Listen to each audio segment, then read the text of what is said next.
당신을 괴롭히는 투자 고민 어디서 함께 할까요? 여기서 함께 하시죠. 아침엔 투자 허잼입니다. 네, 안녕하세요. 홍선입니다. 네.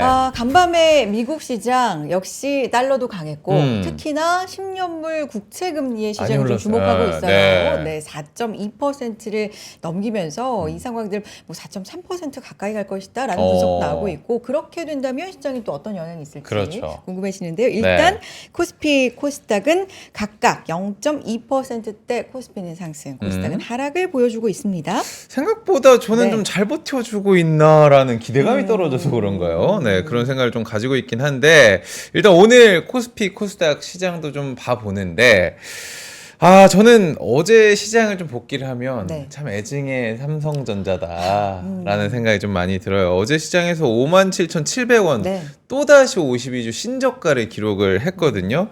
와, 외국인 빠지는 게 역대 최장이라고 하더라고요. 30거래일? 언제까지 팔 거야? 뭐 이런 궁금증이 진짜 계속 되면서, 이게 이제 궁금하다가 화도 나다가 걱정도 되다가 막 이렇게 감정이 이렇게 되는데, 여러분 어떻게 생각하시는지 또 함께 고민해 보죠. 여기에 또 이제 SK 하이닉스, 현대차 네. 조만간 또 실적 발표하지 않습니까? 실적 나오고요. 이게 네. 또 우리 시장에 좀 힘을 좀 불어 넣어 주셨으면 하는 바람을 좀 가지면서 오늘 방송을 또 힘차게 시작을 해보도록 하겠습니다. 알겠습니다. 오늘 뉴페이스. 오늘도 있잖아요. 뉴페이스. 그런데 어. 이분과 할 얘기는 뭐 시장 얘기도 그렇고 여러 어. 가지 투자에 대한 마인드도 그렇고 또 이력도 그렇고 상당히 풍성할 것 같습니다. 오늘 뭐 시장 재미없으면 그냥 이분하고 토크쇼를 할까 생각을 하고 있어요. 네. 시장이 물론 시장 얘기도 해야 돼요. 어. 네, 여러 가지로 해서 우리가 부지런히 좀 가보도록 하겠습니다. 여러분들 궁금해하실까 네. 바로 소개를 해드리도록 하겠습니다. 오늘 NH투자증권에서 아침엔 투자를 위해서 뉴페이스 차진혁 부장님이 오셨는데, 이분은요 연극 영화과 출신이고요. 그리고 한국기원 연구생. 굉장히 이력이 화려하십니다. 바둑. 그렇죠. 바둑을 꿈꿨던 그가 이제는 정말 VVIP들, 초고액 자산가들을 상대하고 있다고 합니다. 소개해드리도록 하겠습니다. 뉴페이스 차진혁 부장님 나와주셨습니다. 반갑습니다. 안녕하세요. 안녕하세요. 네, 반갑습니다. 네네. 인사 좀 부탁드릴게요. 네. 시청자분들. 예, 안녕하세요. NH투자증권 프리미어 블루 도곡센터 근무하고 있는 차진혁 부장입니다. 저는 현재 이제 NH 지주회사에서 WM 마스터 PB로 활동하고 있고요. 주로 이제 초고액 자산가들하고 고액 자산가들 상품이나 주식, 특히 이제 해외 주식 부분에서 많이 투자 도와드리고 있습니다. 야, 그렇군요. 고액 자산가, 초고액 자산가. 근데 이런 거 여쭤봐도 되는지 모르겠는데 궁금해서 초고액 자산의 기준이 있어요. 그렇지. 그런 거 보통 중요하죠. 이제 통상적으로 네. 30억 이상의 현금성 자산을 투자하시는 분들을 초고액 자산가라고 하는데요. 꼭 이제 30억 이상에 투자하시는 분만 맡고 있는 건 아니고요. 아무래도 저희 센터 자체가 좀 타사와 동일하게 30억 이상의 고객들을 위주로 많이 투자하고 있지만 또 일반적인 고객님들도 같이 도와드리고 있긴 합니다.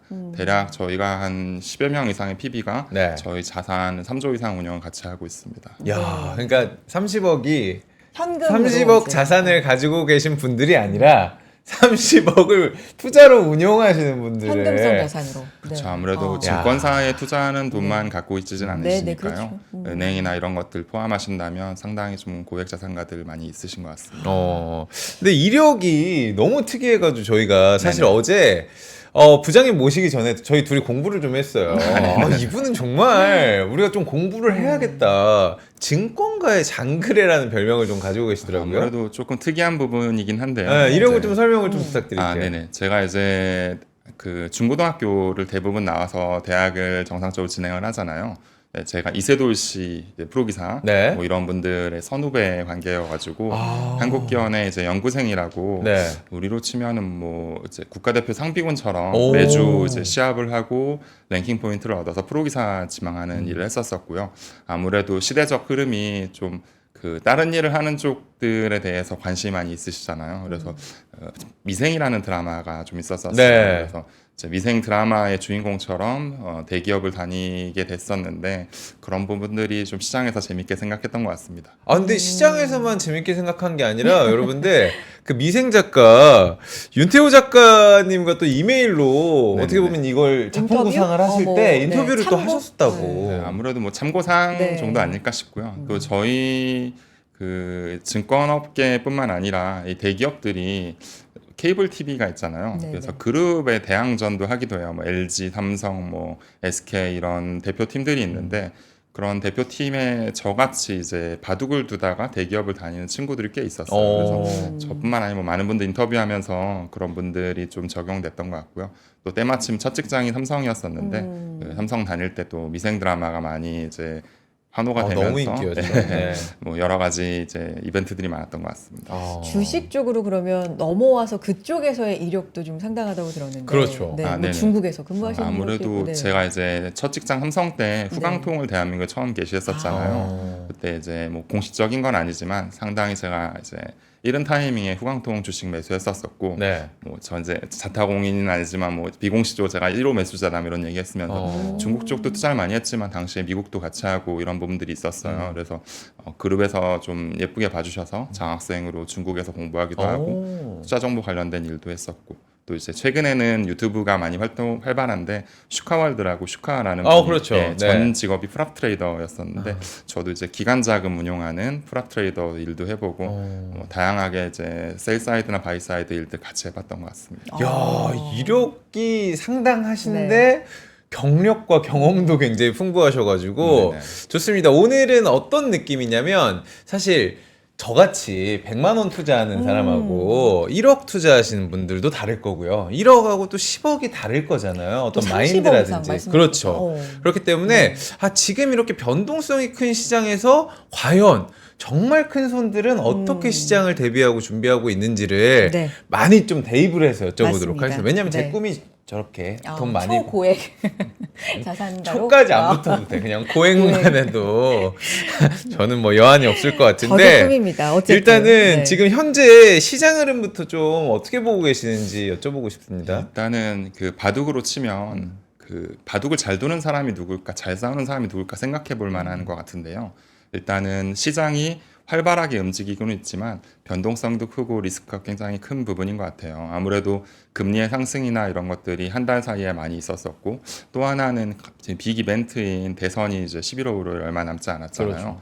지금은 불확실성을 확인하고 움직일 때라고 좀 생각을 하고요. 전체적으로 안전자산의 비중이 조금 높아졌으면 좋겠고 시장이 좀 약함에도 불구하고 강한 종목들이 있거든요. 뭐 대표적으로 뭐 조선업종이라든가 그렇죠. 엔터업종이라든가 그리고 좀 눌림목이라고 생각하는 것들, 뭐 기계라든가 로봇, 그다음에 뭐 여러 가지 것들이 있는데 조금 경계할 만한 부분은 요즘은 개인 투자자들도 유튜브를 많이 보시잖아요. 그렇죠. 근데 이제 뭐 이렇게 신조어도 있더라고. 조바방 뭐 이런 거. 네. 네, 잘 보고 있어서 알고 있는데. 저희 것도 보셨네요. 바이오 종목 저도 나쁘게 생각하지 않고 구체적으로 좀 달라졌다고 생각하지만 금리가 내려간다라고 생각하면서 처음에 호재가 터지면서 올라왔던 섹터거든요.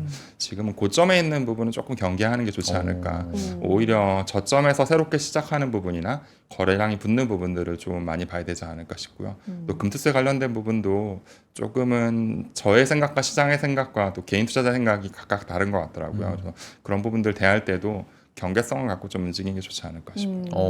지금은 좀 경계성을 가져라라는 이야기를 좀 해주셨습니다. 지금 채팅창에 많은 분들이 알아보시는 이제 미생이라고, 네, 다 이제 이력이 미생이라고 말씀해 아니 미생 그 주시는데 만화책에 나온 주인공하고 좀 닮은 것 같기도 약간, 하고 그래요. 저는 미생도 많이 너무 좋아하셨잖아요. 좋아했어요. 왜냐면 저는 전공이 상사 쪽이어서 상사. 미생처럼 상사맨이 되려고 슬리퍼를 이렇게 전화를 받으면서 했어요. 이렇게 PT하는 거 그대로 따라하면서 그런 것만 따라. 네, 그런 것만 따라했어요. 방송인이 된대요. 스펙 없이도 들어가면 되는 줄 알고.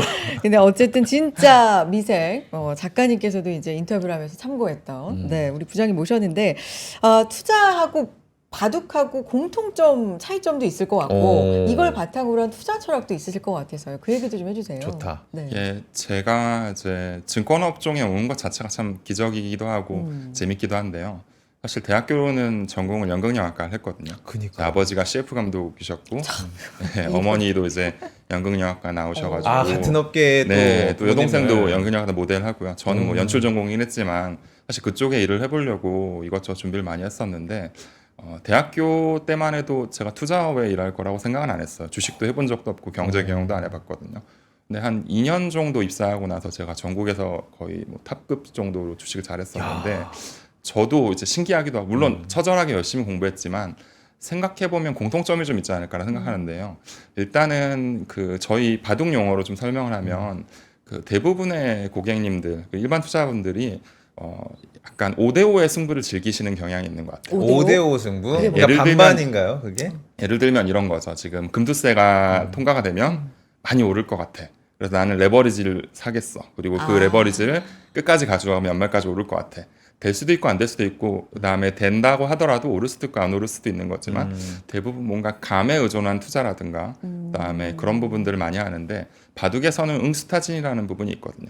그러니까 내가 정말 맞는지 한번 살며시 발을 담가보고 맞다고 생각하면 올라가는 걸 따라 사는 불타기가 저희가 생각할 때는 좀 돈을 벌 수 있는 비밀 중에 하나인데 대부분은 이제 풀베팅을 한 다음에 5대5의 승부를 한다거나 이런 것들 좀 많이 하는 것 같고요. 두 번째는 좀 자신만의 시나리오가 좀 있어야 된다고 생각하거든요. 그 시나리오가 잘 될 때를 보호할 수 있는 안전자산과 그다음에 어떤 시나리오가 오더라도 흔들리지 않은 코어 그리고 그 시나리오에 따라서 비중을 점점 확대해가는 배팅의 영역으로 세 가지를 나눠서 저는 판단을 하는데 네. 그런 부분들이 없이 이제 나는 이게 좋으니까 이렇게 해, 나는 이게 좋으니까 이렇게 될 거야. 뭔가 막연한 감을 의존해서 하는 것보다는 바둑 선수들은 좀 그런 부분들을 고민을 많이 하거든요. 알고리즘의 싸움이라고 하는데 네. 금리가 오를 때와 내릴 때, 그다음에 환율이 오를 때와 내릴 때, 아. 그다음 금투세가 될 때와 안 될 때, 뭔가 시나리오를 갖고 그 타이밍에 맞춰서 하는 게 굉장히 좀 유효했던 것 같아요. 그리고 실제 고액 자산가들과 일반 개인 투자자들 다들 돈을 많이 벌고 싶어 하거든요. 소중하지 않은 돈은 없는 아, 거예요. 그렇죠. 네. 맞아요. 네, 근데 그게 좀 돈을 바라보는 관점이 약간 좀 다르다고 생각이 들어서 저도 고객님들한테 늘 상담하면서 많이 배우거든요. 그런 부분들이 좀 영향을 많이 줬던 것 같아요. 아니 지금 저희 우리 차 부장님이 얘기하고 있는데 네네. 엔젤님께서 한방 아닙니까? 5대5 얘기하고 있는데 한방 아닙니까? 인생 한방 뭐 이런 뭐 뜻이신가요? 저도 한방 좋아하긴 하는데 저는 그런 게 좀 궁금해요. 네. 왜냐면 아예 전공이 다르시잖아요. 그럼에도 이 증권계에서 굉장히 짧은 시간 동안 굉장히 상승을 또 성과를 내셨잖아요. 공부를 어떻게 하셨는지. 왜냐면 저희도 이제 처음 주식에 입문해가지고 공부하면서 하는 게 너무 어렵거든요. 지금도 어렵고. 방송을 맞아요. 10년째 보고 있어도 똑같이 보시는 분들이 있고, 이거 몇 개월 만에 정말 어떤 감을 아시는 분들이 있는데, 본인만의 좀 팁이 있을까요, 부장님? 제가 이제 회사를 4군데 정도 다녔었고요. 그다음 주요 대형사들 다니면서 신입사원 교육도 많이 했었거든요. 네, 이제 항상 많이 물어보는 질문인 것 같아요. 근데 이게 뭐 저야 영업 직군을 많이 했었으니까 실질적으로 좋은 PB가 되는 법과 돈을 버는 법은 또 다르다고 생각하고요. 또 투자에 있어서 많은 돈을 버는 법과 돈을 지키는 법은 또 다르다고 생각하거든요. 그래서 이제 고객님들의 니즈에 맞춰서 하는데 아까 말씀드렸지만 이제 내가 잘 되던 안 되던 내 시나리오에 맞춰서 나의 자산을 보호할 수 있는 안전자산과 그 다음에 어떤 장기적인 플랜을 갖고 움직일 수 있는 코어 자산 그리고 실제 트렌디하고 가장 빠르게 움직이는 배팅의 영역이 나눠진다고 하잖아요. 그러니까 저는 이것처럼 시장을 세그먼트를 먼저 할 수 있어야 된다고 생각해요. 현재 시장이 가는 장인지 애매한 장인지 빠지는 장인지에 따라서 전략을 먼저 세분화하고 두 번째는 제 신입사원분들하고 그다음에 지금 이제 WM 마스터즈라고 NH 지주에서 PB들 이제 주식 교육도 하고 그랬었는데 항상 말씀을 드리는 게 자신만의 투자 원칙이 있어야 된다고 하는데요. 이게 참 모호한 얘기거든요. 3%에 저도 3% 매일 보고 출퇴근에도 매일 듣고 네네. 하는데 투자 철학이 뭐예요? 라고 많이 물어보잖아요. 네. 저는 이렇게 생각하거든요. 예를 들어서 내가 1억이 있다. 5천만 원이 있다. 10억이 있다. 100억이 있다. 그러면 이거를 몇 종목을 살지부터 먼저 정해야 되는 것 같아요. 포트를 한 종목만 사시는 분도 있고 10종목, 20종목 백화점처럼 사시는 분도 있거든요. 그렇죠. 근데 그게 어떤 게 돈을 버는지는 PB들이 많이 해봤어요. 지금 고객님의 자산을 갖고 저희가 시험하진 않지만 워낙에 많은 케이스를 접하다 보니까 뭐가 벌어요? 예를 들면 저는 이제 그 4개로 나누거든요. 4개. 1억 이하의 고객, 아. 1억부터 5억, 5억부터 10억, 10억 이상으로 나누고요. 네. 그 고객에 따라서 종목수를 또 다르게 하고 제일 중요한 건 3%에 보면 고객님들이나 이제 보시는 시청자분들 항상 뭘 살지에 굉장히 집중하시잖아요. 맞아요. 저희는 종목을 그쵸. 네. 근데 사실 고액 자산가들이나 초고액 자산가들이 돈을 버는 비법은 뭘 살지를 PB랑 의논하는 것보다는 어떻게 살지와 얼마나 살지를 더 얘기하는 것 같아요. 야, 예를 들어서 저희가 1억이 있으면 한 번에 5천만 원을 다 살지 아니 한 번에 1억을 다 살지 1,000만 원씩 10번 살지 이거에 따라서 전략이 달라지고 두 번째는 이 몇 번을 나눠서 살지와 얼마를 남겨놓고 살지가 더 중요하다고 보거든요. 예를 들면 저 같은 경우는 지금 금리가 막 올라가고 있는 구간이잖아요. 네. 그래도 안전자산으로서의 상당히 매력은 있다고 생각하거든요. 단기간에는 금리가 쉽게 내리진 않겠지만 미국 국채나 이런 부분들 장기적인 플랜에서는 안전자산의 의미로 좀 갖고 갈 부분 하다고 보거든요. 근데 문제는 개인 고객님들이나 시청자분들은 이렇게 얘기하면 100% 채권을 다 사세요. 아. 굉장히 괴로운 구간을 이제 거치거든요. 내 자산에서 일부는 횡보하고 일부는 빠지더라도 결국 오르고 나머지는 빠르게 오르는 이 맛이 있어야지 저희가 투자하고 공부하고 성공을 하는데 이게 바둑은 기세의 싸움이라고 하잖아요. 그렇죠. 주식도 그 기세를 스스로 만들어낼 줄 알아야 된다고 생각해요. 저희가 삼성전자 투자하면 70층, 65층, 60층 계속 물타시잖아요. 근데 이게 정말 괴롭거든요. 투자는 괴로운 거야. 주식은 사자마자 빠지고 결국 오르는 거야. 이렇게 설명하시지만, 그러니까 이게 저희가 투자하는 어떤 PB들의 초고액 자산들의 어떤 자산을 만지는 사람들의 입장으로서는 처음에 천천히 투자를 하거든요. 이 프랍 트레이더 했었다고 하잖아요. 네. 제 계약 조건이 뭐였냐면 한 달에 내 계좌의 총액의 3%를 터치를 하면 스탑이 돼요.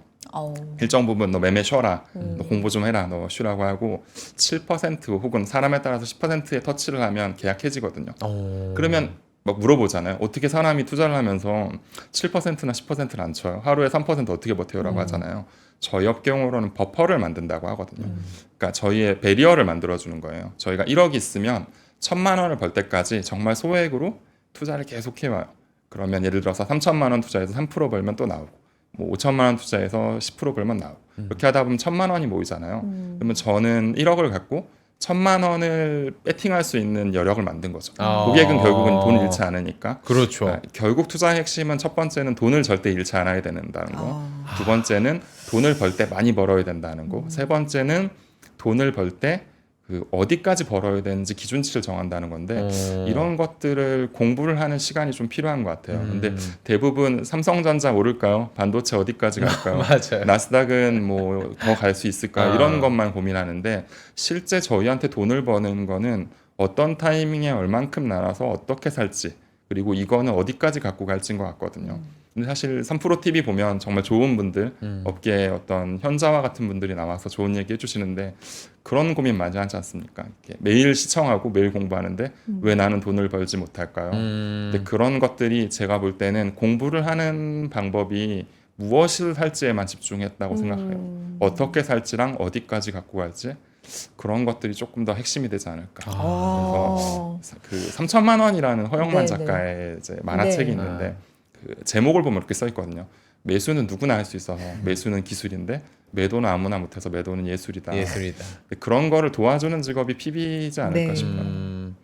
약간 왜 철학가 놓은 것 같지? 이 주식의 어떤 저의 어떤 철학을 또 곱씹어보고 뒤 돌아보게 됐습니다. 반도체 왜 이렇게 안 좋아요? 뭐 사요? 뭐 이런 질문 우리 나 풀어야 되겠다. 내일부터 못하겠다. 어떻게 살고 그러니까 어디서 원래 뭐, 부장님 제 스타일이 나오면은 아니 됐고요. 그래서 오늘 뭐 사야 되냐고요. 이런 질문을 많이 했는데 네. 앞으로 좀 질문의 수준을 한번 높여보도록 하겠습니다. 제가. 그런 가운데 지금 코스피 코스닥 그래도 시장 상황을 좀 봐야죠. 네. 코스피 상승폭 좀 줄여가고요. 코스닥은 오히려 하락폭 좀 늘려가고 있네요. 갑니다. 오늘 환율이 사실 최근에 환율의 민감도가 좀 높아져서요. 달러 강세가 이어지고 있기 때문에 달러원 환율이 좀 계속 좀 오름세거든요. 그렇죠. 오늘도 1,384원대 위에서 지금 움직이고 있다는 상황 시장 잠깐 살펴봤습니다. 네. 오늘 저희가 시작을 하면서 우리 부장님께서 초고액 고액 자산가들의 어떤 투자 고민을 함께 하고 있다라고 이야기를 해드렸어요. 그래서 내부 이야기를 이제는 좀 슬쩍 들여다보려고 하고 있습니다. 어떤 식으로 정말 이 큰 손분들은 투자를 하고 계시는지, 그리고 이 초고액 자산가들의 포트폴리오는 어떻게 또 구성이 되어 있는지 굉장히 또 궁금하거든요. 이게 현실적인 얘기이기도 한데요. 결국은 투자라는 건 돈을 버는 게임이잖아요. 그렇죠. 돈을 버는 게임에 고액 자산가들이나 이제 여유가 있으신 분들은 시간을 자기 편으로 만드는 매매를 많이 하시는 것 같아요. 약간 어려운 표현일 수 있는데 네네. 저희가 이제 저도 공감하고 패널 분들도 공감하시고 네. 시청자분들도 공감하실 수 있는데 네. 시간이 흘렀을 때 이렇게 변할 거라는 거 누구나 아는 투자가 있어요. 예를 들면 내년에는 AI에 관련된 서비스 관련된 업종들이 굉장히 좋을 거거든요. 실질적으로는 지금까지는 학습의 영역의 AI가 시장을 주도했어요. 머신러닝이라는 걸로 저희가 잘 알려져 있고 GPU가 최대한 빠르고 많은 데이터를 한꺼번에 읽어들여서 그동안에 저희가 쌓아왔던 인류가 만들었던 지식을 기계가 학습하는 과정이라면 지금부터 내년도에는 이제 추론의 영역의 AI가 나올 거거든요. 네. 그러면 그 추론의 영역의 AI가 무엇을 통해서 돈을 벌지에 대한 고민을 할 거고, 그러면 그 추론을 하려면 더 많은 데이터들을 읽어야 되잖아요. 그러면 이제 저희가 생각할 땐 반도체가 많이 필요하겠구나, 데이터가 많이 필요하겠구나 하잖아요. 근데 지금 삼성전자 막 저렇게 흔들리고 그렇죠. 엔비디아가 지금 140불 갔는데 과연 이게 맞을까? 그런 고민들을 실질적으로 많이 하시거든요. 근데 결국은 장기적으로 보면 이길 수 있는 섹터지만 단기적으로 보면 흔들릴 수 있잖아요. 그래서 아까 전에 말씀드렸듯이 장기적으로 보면 이길 수 있는 섹터를 계속 갖고 가는 게 일단 첫 번째 전략인 것 같은데 두 번째, 여기 투자의 비밀은 타이밍과 아까 자산 배분의 비율인 것 같아요. 네. 그러니까 많이 올랐다고 생각하면 그 비율을 낮추고 조금 눌림목이거나 더 장기적으로 갈 수 있다는 걸 올리는 건데, 그거에 대한 부분들이 좀 더 공부가 많이 돼 있어야 될 것 같고 기준점이 정해져 있을 것 같고요. 그래서 초고액 자산가분들은 그런 매매를 좋아하세요. 지금 당장은 움직이지 않거나 약간 눌려 있지만 세상이 어떻게 변할 거라는 확실한 뷰가 있으시거든요. 어떤 분들은 음식료를 좋아하고, 어떤 분들은 반도체를 좋아하고, 어떤 분들은 뭐 조선을 좋아하고, 다 성향이 있으시거든요.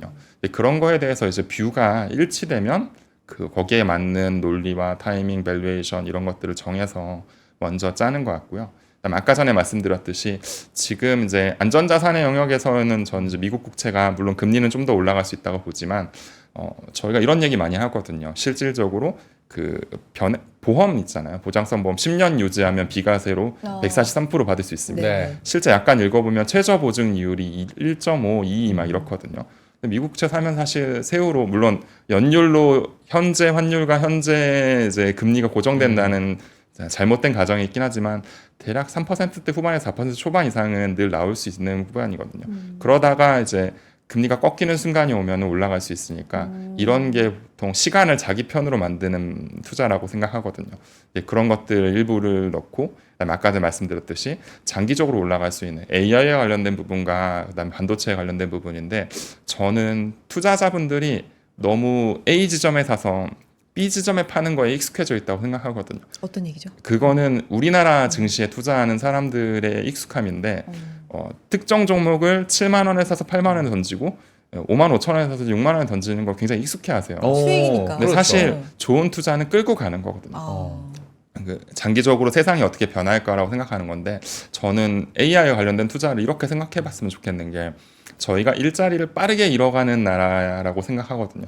점점 기계가 대체하고 AI가 대체하는데, 내 인생의 햇지라고 생각하면서 AI를 강제적으로 끌고 가라고 말씀을 드려요. 회장님께서 언젠가 은퇴하시고 고객님께서 언젠가 은퇴하셨을 때 그 은퇴 시점에 무엇이 회장님의 일을 중단하게 하고 무엇이 개인 고객들의 일을 중단하게 할까? AI의 발전과 이런 것들이잖아요. 그러면 단기는 빠질 수 있어도 장기는 오를 수 있으니까 그런 것들을 좀 분할로 나눠가자라고 얘기하는 것 같고, 마지막에 이제 결국은 단단하게 버티는 것들을 비중 조절하면서 갖고 가는데 네. 제일 중요한 건 트렌드를 타는 거거든요. 그래서 오늘 중국 관련된 부분 얘기하려고 하는데 이 트렌드라고 하는 부분은 세 가지인 것 같아요. 첫 번째는 관심이죠. 그러니까 예를 들면 블랙핑크의 로제가 아파트라는 노래가 나왔어요. 그렇죠. 난리가 났죠. 너무 굉장히 좋아요. 잘 하고 네. 있죠. 근데 그것 때문에 YG를 사라, YG 뭐 플러스를 사라 이렇게 하는 게 아니라 뭔가 시장에 관심이 모여졌을 때 그런 것들을 같이 투자할 수 있는 것들, 뭐 예를 들면 하이브가 지금 저점일까 아닐까 고민한다라든가, 뭐 이런 엔터 섹터라든가 이런 것들을 본다라든가. 그리고 두 번째는 실적이 잘 나오고 있는데 눌림목에 있는 섹터들 혹은 앞으로 모멘텀이 있어서 특정 시기가 정해져 있는 그런 종목들을 매매하는 게 좋다고 생각하거든요. 예를 들면 뭐 앞으로 수출이 잘 될 거라고 생각한다면 음식료 중에서 삼양식품이나 이런 것들 나쁘지 않을 수 있다고 생각하고 또 하나는 화장품이나 이런 것들도 저는 눌림목에 위치해 있다고 생각하거든요. 예, 그런 그리고 마지막으로 이제 의료기기 굉장히 좋게 보는데 뭐 비올이나 이런 소모품의 매출이 앞으로 늘어날 수밖에 없는 이런 좋은 종목들이 제 생각에는 트렌드를 타고 있다고 생각하거든요. 네. 그리고 마지막은 제일 대장이 누군가. 결국은 1등만 살아남는다고 생각하기 때문에 지금 시장에 돈이 몰려있는 1등 섹터가 있고요. 지금 시장에 돈이 몰려있는 1등 국가가 있고요. 지금 시장에 돈이 몰려있는 1등 테마가 있어요.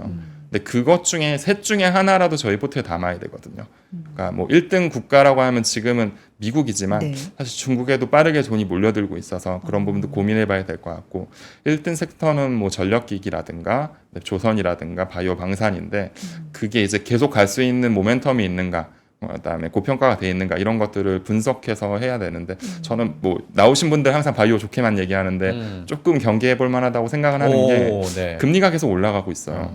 분명히 차익 매물에 대한 부분이 고민될 수 있고 그다음에 금투세 되면은 되게 코스닥 많이 오를 것 같다고 생각하지만 패널 분들은 어떠세요? 지금 금투세 할 것 같으세요? 저는 저요? 유예 쪽으로 저는 가닥을 잡고 있습니다. 저희도 그렇게 생각하고 네. 패널 분들 상담하면 개인 고객들 다 그렇게 생각해요. 반대로 생각하면 금투세가 그럼 프라이싱이 돼 있는 거 아닐까? 네. 유예가 돼 있다라고 생각해서 시장을 봐야 되는 거 아닐까? 어. 근데 약간 바이오 올라갔던 논리 중에 하나가 금투세 어차피 유예될 거니까 네. 그럼 결국은 계속 올라가지 않을까? 금리가 내려가니까 계속 좋지 않을까? 이런 논리들도 상당히 있었다고 생각하거든요.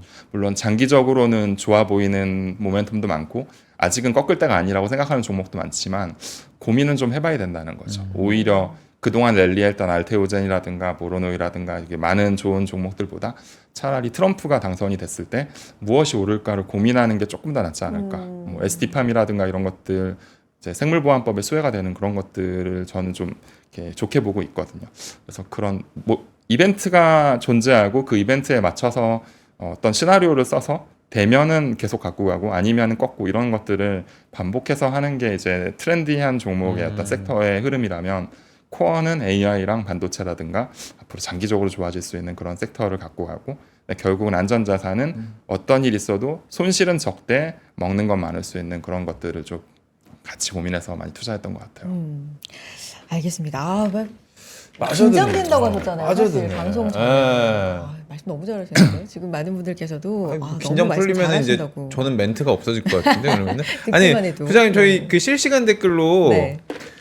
군대에서 본 것 같다고 몇 기시냐고 지금 물어보는데 네, 아르투시 몇 기야 이런 거 이게 여기 47 기입니다. 47기 그 아, 진짜 아는 장교 분이. 네, ROTC였습니다. 아르투시로 장교 아마 또 거기서 마주쳤지 않을까라는 생각이 좀 드는데 계속해서 투자 이야기를 좀 들어가 보도록 하겠습니다. 오늘 중국 얘기 말씀해 주셨지만 음. 부장님도 중국 얘기 좀 해주신다고 했잖아요. 네네.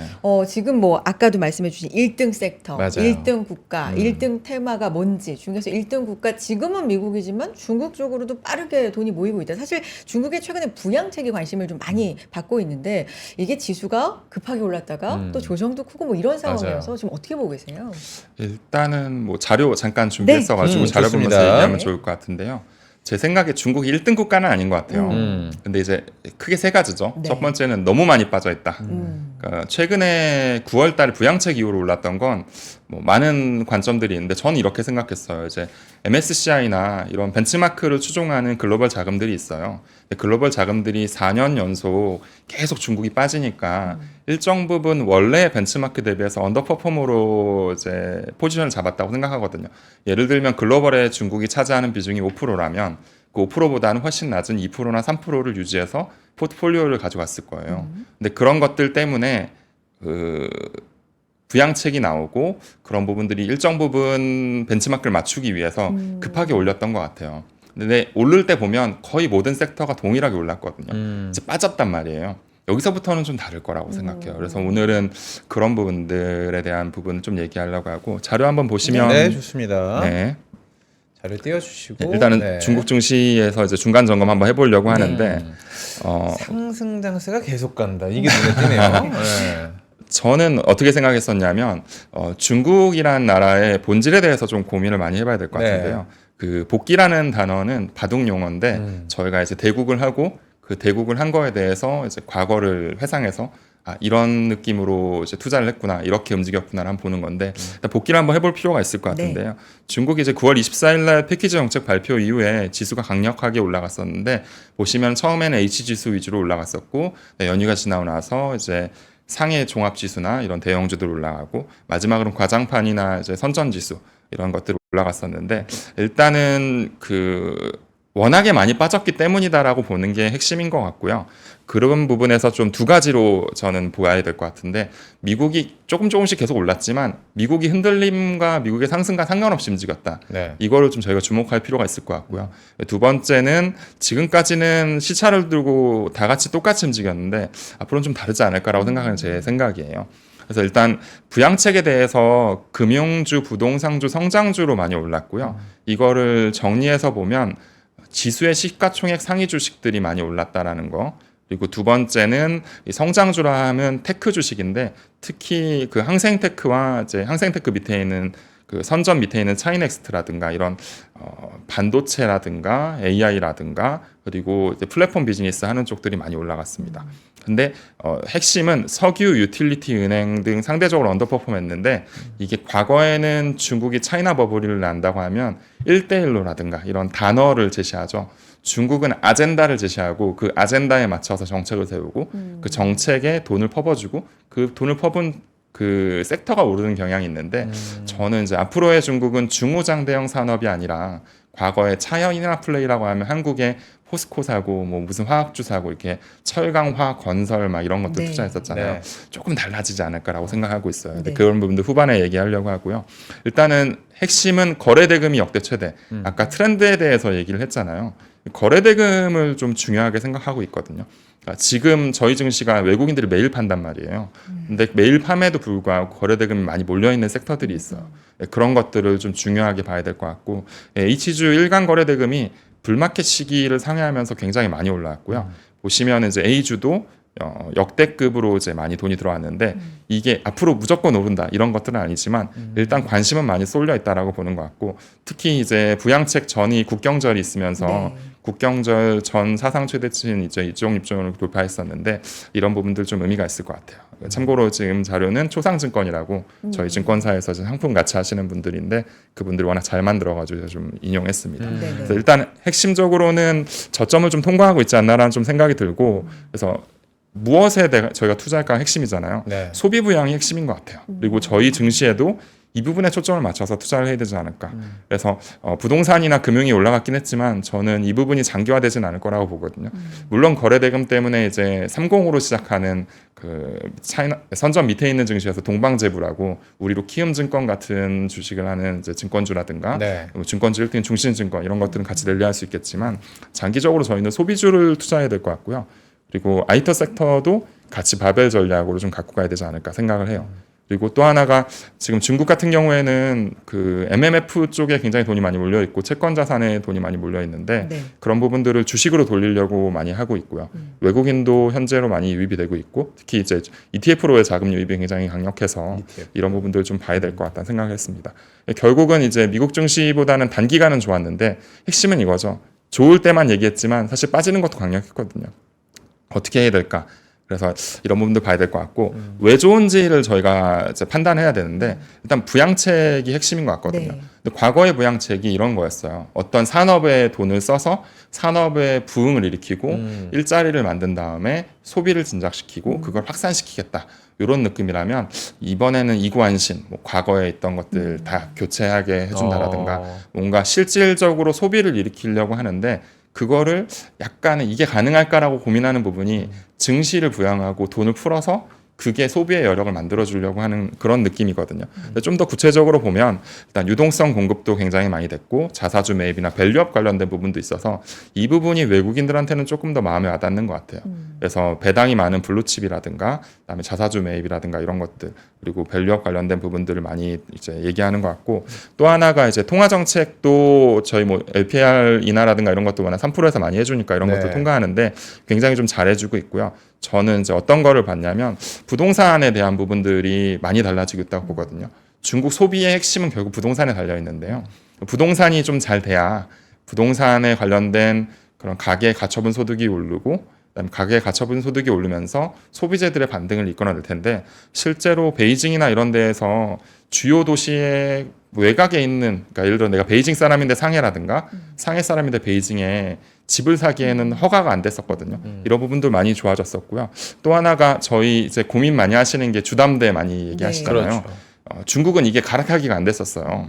실질적으로 금리가 내려봤자 기존에 내가 5%대, 4%대, 6%대 이렇게 이자를 내고 있는 분들 핵심 수혜를 못 받았는데 이런 부분들도 이제 많이 완화가 됐거든요. 정책적으로 좀 핵심적이지 않나라는 생각이 들고 아직은 아니다. 무슨 얘기냐? 9월 달 오르고 10월 달 내렸잖아요.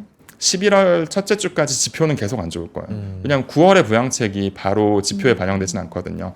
그래서 지금은 배드 이즈 굿으로 오히려 나올 가능성이 높고 얼마 전에 저희 증권사 이제 이혁진 씨 저랑 이름 비슷하신 예, 책임님 오셔가지고 얘기 많이 했었는데 중국이 오히려 지표가 안 좋은 게 부양책에 대한 어떤 그런 뜨거움을 계속 끌어올릴 수 있다고 생각하거든요. 그래서 저는 11월 첫째 주까지는 계속 지표가 안 좋을 거고 오히려 그런 것들이 부양책에 대한 기대를 하면서 하방은 막아주고 그다음에 그 상방을 올려주는 효과를 나오지 않을까 좀 생각을 하고 있어요. 그래서 일단 이례적으로 현금을 계속 뿌리는 쪽으로 많이 하고요. 네. 그러면 저희가 고민해봐야 될 게 실제 돈을 많이 뿌리진 않는구나. 그럼 자동차라든가 이런 부분들 큰 소비를 일으키는 부분들보다는 여행이라든가 뷰티 같은 화장품이나 미용기기라든가 아니면은 뭐 지금 그 요식업이나 이런 것들 한 번에 할 수 있는 회사가 이제 핀투어투어라든가 뭐 알리바바, 텐센트 이런 플랫폼 비즈니스 하는 쪽들이 생각보다 나쁘지 않을 것 같거든요.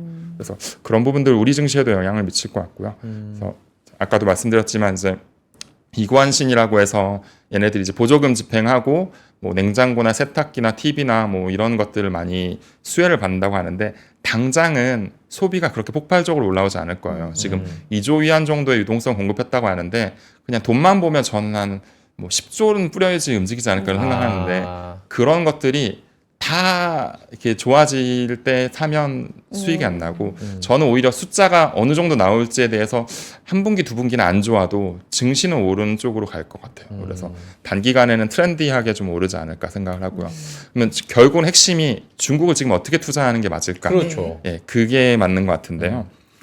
화면 보여주시면 일단은 저는 딱 깔끔하게 세 줄로 정리할 수 있을 것 같은데 금융위기에 대한 부양책 과거에는 보면 인프라나 건설 이런 쪽에 부양책을 냈지만 현재는 소비에 대해서 주가 부양에 대해서 집중된 정책으로 좀 많이 내고 있다라고 복기를 해봤고요. 반등 시점에서 이제 MSCI 중국의 지수 섹터를 11개로 나눠서 보면 수익률 상위가 부동산, 필수 소비재, IT, 헬스케어, 경기재, 산업재, 소재 순이거든요. 네. 근데 저는 여기에서 소비재랑 항생테크나 이런 테크 관련된 플랫폼 관련된 부분, 시총 상위주를 같이 투자하는 바벨 전략을 해야 된다고 보고요. 필수 소비재 비중이 높은 지수가 중국은 지수가 굉장히 많거든요. 홍콩 H, 뭐 항생테크도 있고, 뭐 CSI 300 다 있는데 제가 분석을 해보면 CSI 300 지수가 소비재가 한 9.5%, 상해 A 지수가 한 7.1% 정도 돼요. 그래서 요거에 대한 지수를 추종한 ETF랑 낙폭이 컸던 항생테크 쪽이나 그다음에 뭐 테크 관련된 ETF를 같이 투자하면 좋지 않을까. 자료 한번 만들어봤는데 일단은 달러로 투자할 수 있는 쪽 많이 얘기해 보려고 하거든요. 왜냐하면은 위안이나 홍콩 쪽에 대해서 일반 고객들이 쉽게 접근을 못하고요. 그렇죠. 대부분 지금 고민이 그거잖아요. 내가 미국 주식을 갖고 있는데 이거를 매도할지 말지. 매도하면 달러 갖고 있으면 원 달러 내릴 것 같잖아요. 저는 대안으로 일부를 좀 수익 실현하고 이쪽으로 넣어보자라고 많이 하고 있는데 첫 번째는 이제 FXI라고 그 미국 상장돼 있는 중국 ETF고요. 네. FXI. 네네. 중국 주식 50개의 시가총액 가중 수익률을 추종하는 ETF고 벤치마크가 차이나 50 인덱스거든요. 그래서 전체적으로 보면은 그 메이투안 디엠핑이라든가 알리바바, 텐센트 그다음에 그 밑에 은행들이라든가 이런 것들 같이 갖고 있는 ETF고요. 두 번째는 이제 KF. 저희한테는 이제 C웹이라는 두 배수 ETF를 한국인들이 많이 갖고 있어서 많이 알려져 있고 있는데 벤치마크가 이제 인터넷 인덱스라고 빅테크 기업들 중심으로 갖고 있거든요. 그래서 제 생각에는 아까 FXI랑 KF 정도를 섞어서 산다거나 아니면 뒤에 있는 거를 좀 그 선호도에 따라 섞어서 사는데 이 종목 같은 경우에는 이제 저희가 다 알고 있는 중국의 빅테크 위주로 많이 갖고 있거든요. 알리바바, 뭐 H1DMP, 뭐 텐센트, JD, 핀투어투어 이런 것들 많이 갖고 있고 그다음에 세 번째로는 많이 알려지지 않은 ETF인데요. 그 MCHI라고요. 시가총액을 가중 투자해서 장단점이 좀 있는데 시가총액의 비중만큼 투자한다라고 보면 될 것 같고요. FXI랑 조금은 다른 느낌이죠. 그래서 보면은 텐센트의 비중이 16%, 알리바바의 비중이 8%, 비중 조절이 확실히 돼 있거든요. 시가총액 가중으로 투자하는 거고 이미 소비재랑 통신, 금융, 산업재, 헬스케어, IT 순으로 투자하고 있습니다. 장점은 이제 시가총액 가중 두다 보니까 대형주 비중이 높아서 저는 이런 부분들도 좀 괜찮게 생각을 하고요. 마지막으로는 이제 CSI 300을 투자하는데 귀주모태주나 평안보험 은행주 같이 좀 다른 ETF에서 투자하지 않은 시가총액 상위주 중에 CSI 300을 투자하는 ETF가 있어요. 그래서 4개 중에서 2개 정도를 좀 취향에 맞춰서 좀 섞어서 하면 어떨까 이런 생각이 듭니다. 정리해보면 중국이 제 생각에는 2개 분기 정도는 랠리하지 않을까라고 생각을 해요. 2개 분기가 어떤 의미냐. 실적이 2개 분기 연속 부러지면 이제 못한다고 생각합니다. 근데 실적이 설령 11월 달에 안 좋다고 하더라도 부양책이 기대감으로 저는 또 랠리할 것 같거든요. 근데 이제 글로벌리 자금이 워낙에 갈 데가 없어요 지금. 중국을 투자를 해서 이게 좋아서 투자하는 게 아니라 좀 밸런스의 조정이 필요하지 않을까. 어떻게 보면은 물이 높은 데서 낮은 데로 자연스럽게 흘러 들어가는 것처럼 워낙에 많이 올라 있는 미국에 대한 고민이 있을 거거든요. 그리고 또 하나가 이거는 개인적인 의견인데 우리 증시나 미국이나 매니저들의 재계약 혹은 성과급의 달성 시즌이 있거든요. 11월 말까지 보통 하는데 저는 국내 증시든 글로벌리 전체 자금을 운영하는 건 간에 아주 고점에 있는 거는 좀 조심하라고 말씀 많이 드려요. 그리고 반드시 저점에 있는 게 오른다는 게 아니라 저점에 있는 것도 포트의 일부는 편입해보라고 말씀드리는데 나라로 보면 중국이 상당히 저점이라고 생각해서 그런 부분들 좀 고민해보라고 말씀드렸습니다. 알겠습니다. 관련돼서 저 앞에서 예전에 중국에 관심을 가질 때는 트렌드가 중후장대였다면 이제는 이제 소비 쪽으로 네네. 좀 바뀔 것 같다. 이런 부분 우리 짚어주시면. 증시도 마찬가지일 것 네, 같고요. 우리 국내에서도 네네네. 뭐 이런 부분이 좀 눈에 띄는데 사실 중국인들이 저축을 상당히 좀 많이 하고 있다. 뭐 그 침체에 대비한 걸 수도 있고 뭐 성향일 수도 있고 뭐 이런 부분이 있는데 이것도 소비하고 좀 관련돼서 봐야 될까요, 부장님? 이게 저도 이제 2016년도에 네. 이제 삼성그룹에서 장학생으로 네. 중국에 대학을 보내주셔가지고 공부하면서 현지에서 일을 해봤었는데 그때 당시에 중국은 굉장히 많이 올랐었어요. 왜 오르냐? 경제 성장률이 많이 올랐었거든요. 그래서 소비를 저축을 거의 안 하더라고 당시에는. 막 이제 펑펑. 예를 들면 월급이 100만 원이면 120만 원을 소비하더라고요. 그래서 너 그거 어떻게 하려고 그래? 그러면 우리는 연에 8% 이상 성장하는 나라고 현재로서는 그렇지만 5년 뒤, 10년 뒤에 가면 우리나라와 우리 나이가 속해 있는 기업이 200만 원, 300만 원 월급 올려줄 거야. 뭐 이런 기대감이 있는데 지금은 어떻게 생각하느냐? 과연 우리가 살아남을 수 있을까? 그러니까 석사를 해도 청소부로 취업할 정도로 지금 경기가 어렵거든요. 근데 이제 저는 어떻게 생각하냐면 과거와는 다르게 중국 증시의 랠리가 굉장히 국소적으로 산발적으로 막 순차적으로 막 왔다 갔다 할 것 같거든요. 특히 소비 관련돼서 예전에는 뭐 프로야라든가 뭐 메이디 그다음에 이른바 백마주라고 많이 표현을 했었었죠. 그래서 과거에 우리가 늘 알고 있던 종목들만 매매했던 경향이 있는데 지금은 가치 소비에 관련된 부분들도 굉장히 많이 움직일 것 같고요. 또 소비의 트렌드도 같은 섹터에서 굉장히 달라질 것 같아요. 예를 들면 부동산이 오르면 과거에는 가전 섹터 다 올랐거든요. 뭐 청도 하이얼도 오르고 경력전기, 거리전자라고 하죠. 이런 부분도 오르고 메이디도 오르고 하지만 저는 지금은 같은 섹터에서도 차별화가 굉장히 심할 것 같고 그런 부분들을 저희가 다 추종하기는 어려워요. 그래서 아예 ETF로 좀 간접 투자를 하는 걸 좀 권해드리고 있고 만약에 종목을 투자한다면 좀 더 전문적인 분들하고 상담을 많이 하거나 아니면 뭐 제가 이제 소개해드렸던 초상이나 이런 잘하시는 분들에서 상품을 통해서 간접 투자하는 것도 나쁘진 않다고 생각합니다. 알겠습니다. 요 얘기 여기까지 마무리하면서 시간이 없습니다. 네. 광고 잠깐 듣고요. 이제 저는 차 부장님 그리고 초고액 자산가들을 상담해 주신 분이 여러분들의 사연을 상담한다. 재밌을 것 같거든요. 네. 잠시 후에 포트폴리오 여러분들 상담으로 돌아오도록 하겠습니다. 잠시만요. 와, 멋있다. 부러운가? 기본기 연습과 스트로크 훈련에 1532시간을 투자해 갖게 된 리듬이다. 나의 드럼도 나의 자산도 투자로 키운다. 나는 투자한다. 나는 성장한다. NH투자증권. 이 종목 팔아야 할까 더 사야 할까? 내 계좌 이대로 괜찮을까? 더 좋은 투자 전략은 없을까? 이제 속 시원하게 상담받으세요. 매일 아침 10시 국내, 해외, 종목, 포트폴리오까지 모든 것을 상담해드리는 새로운 라이브 방송이 여러분을 찾아갑니다. 투자의 고통 나누면 절반이 되고 투자의 지혜 함께하면 2배가 됩니다. 좋은 사연을 접수해 주신 분들께는 소정의 경품을 드립니다.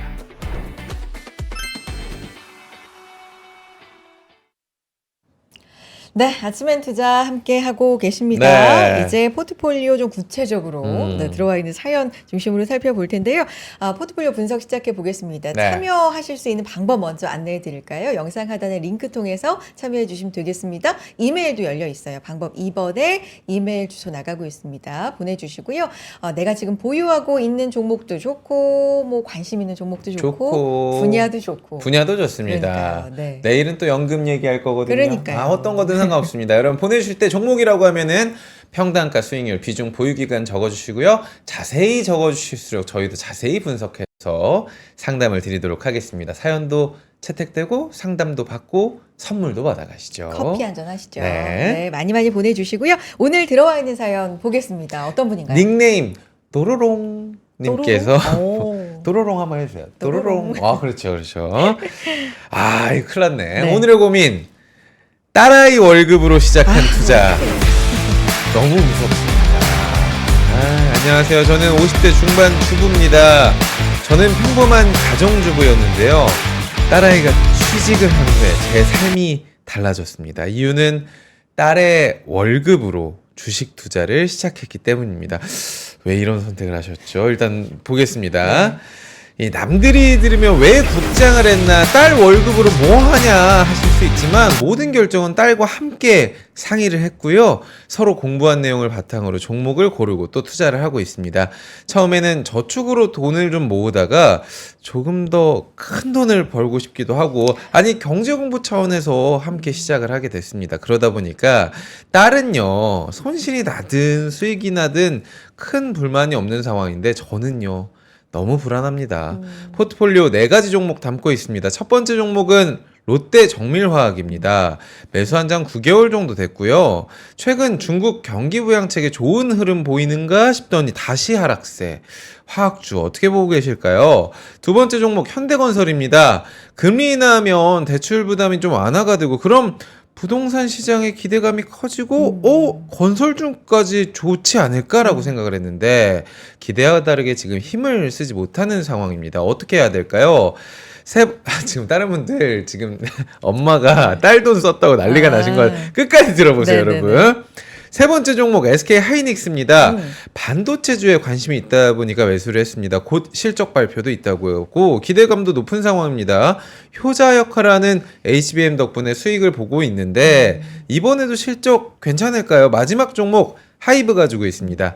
종목만 들어도 아시겠죠? 제 딸이 암이에요, 암이. 네, 그러다 보니까 팬심에 매수를 한 케이스인데요. 최근에 안 좋은 소식도 들리지만 BTS 멤버들 제대 소식에 기대감도 높아지는 거 저뿐만일까요?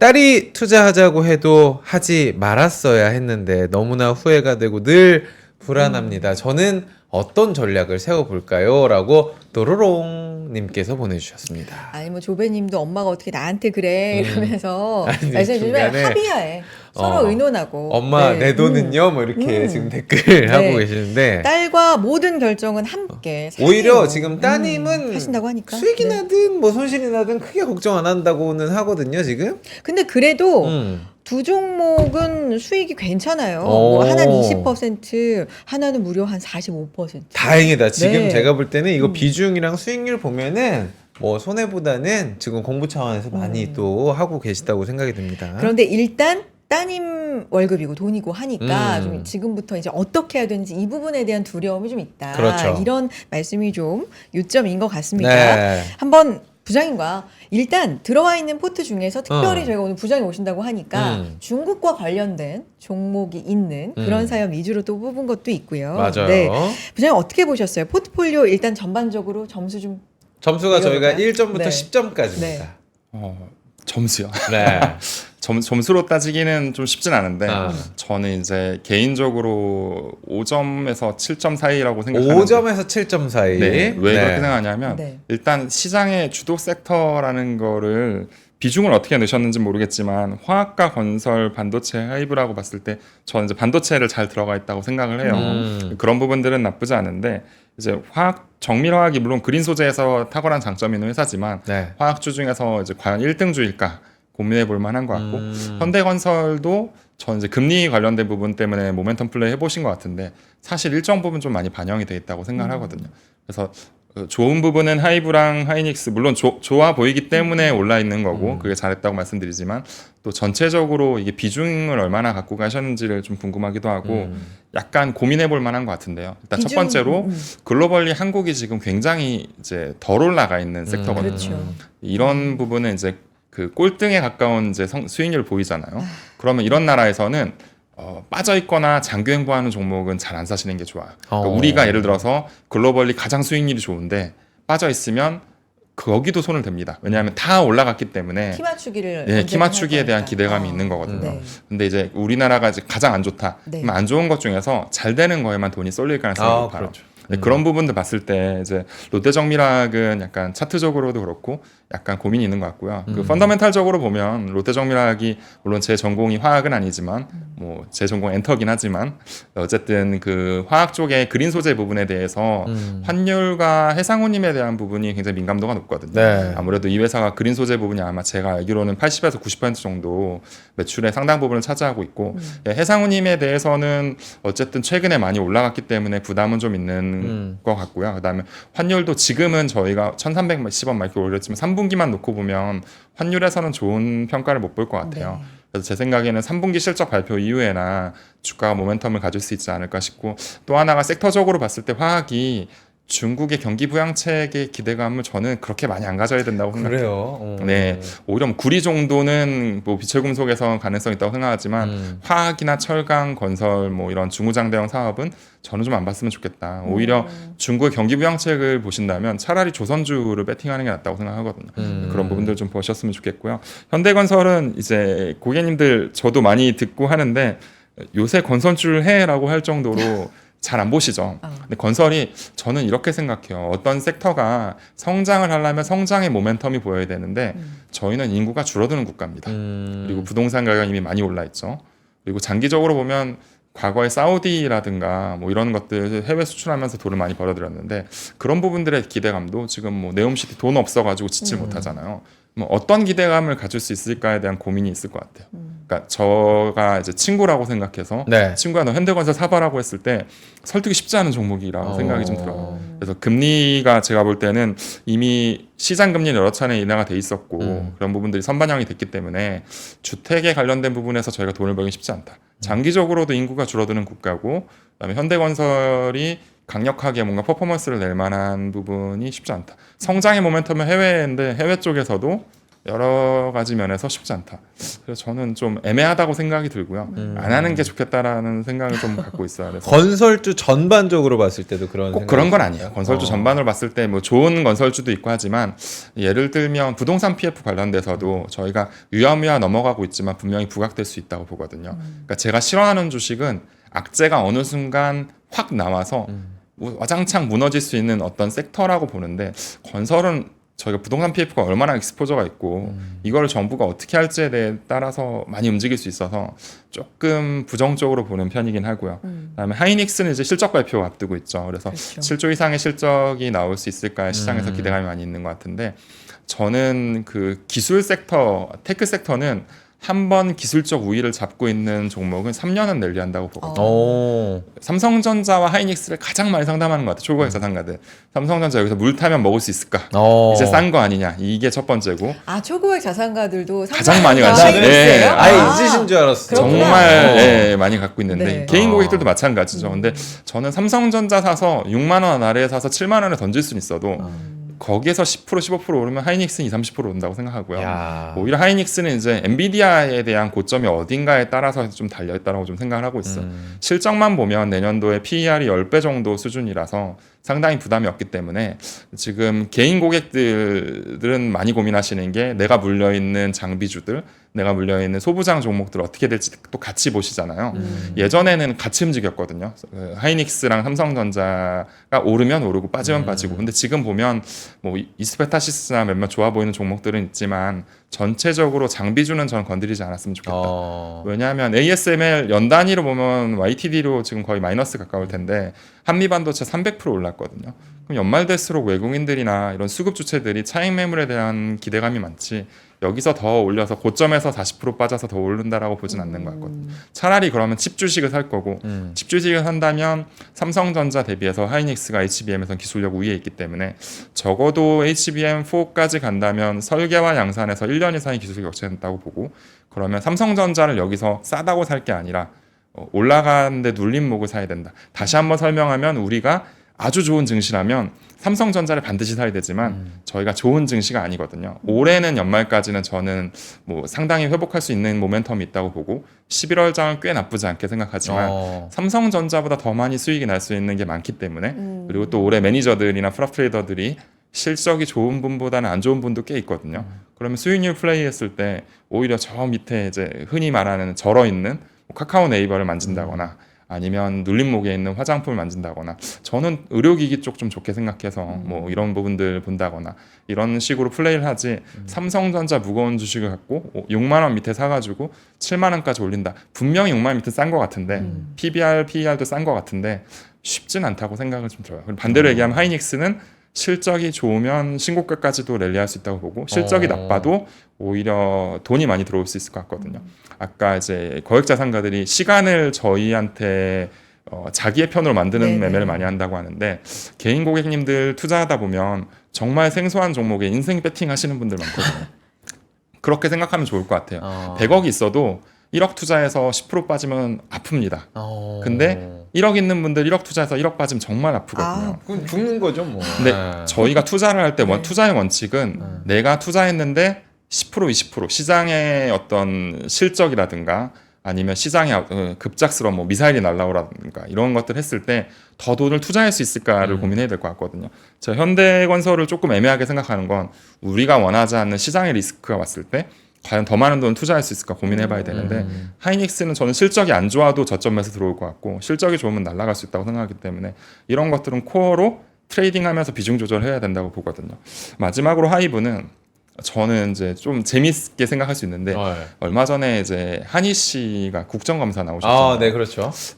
저점이 아닐까 생각해 사봤어요. 좀 이상한 논리일 수도 있는데 이 정도까지 뭐 악재가 더 나올 게 있나라는 생각이 들고 또 하나가 일단은 엔터는 사실 컴백 일정이 굉장히 그렇죠. 밀접한데 네. 이미 방탄에 2명이나 나왔잖아요. 그렇죠. 그리고 또 하나가 성장의 모멘텀이 무엇인가라고 생각해 보면 제가 이제 그 취업할 때 극장 관련된 것도 최종 합격까지 했었거든요. 네. 근데 극장은 좀 잘 알고 있는데 요새 임영웅 씨 같은 거 콘서트 극장에서 하면 매출이 100억 넘더라고요. 실황중계도 네. 극장에서 하고요. 그리고 또 하나가 위버스나 이런 것들도 그동안은 많이 까먹었는데 저는 이제 상당히 좀 괜찮게 흐름이 나오고 있다고 생각하거든요. 또 하나가 컴백 일정을 보면 상당히 많이 컴백해요.